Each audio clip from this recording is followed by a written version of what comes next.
ఆమె పైన క్యాన్సర్ పంజా. రాష్ట్రంలోని క్యాన్సర్ బాధితుల్లో మహిళలే ఎక్కువగా ఉన్నారట.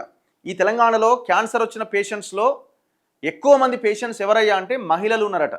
పురుషుల కంటే మహిళలకి ఎక్కువగా వస్తున్నదట. మొత్తం బాధితుల్లో 59.82% మంది స్త్రీలే ఉన్నారట క్యాన్సర్ పేషెంట్లు. అంటే ఆల్మోస్ట్ 60% స్త్రీలు ఉంటే 40% పురుషులు ఉన్నారు.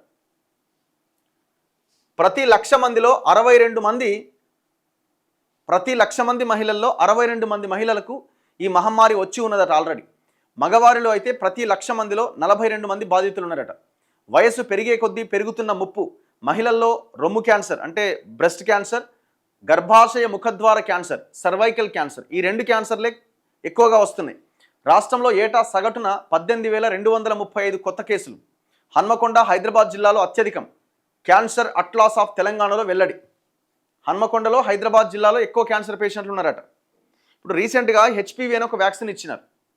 ఈ గర్భాశయ ముఖద్వార క్యాన్సర్ ఏదైతే సర్వైకల్ క్యాన్సర్ కట్టడి కోసం ఫ్రీగా మేము ఉచితంగా ఇస్తున్నామని చెప్తున్నారు.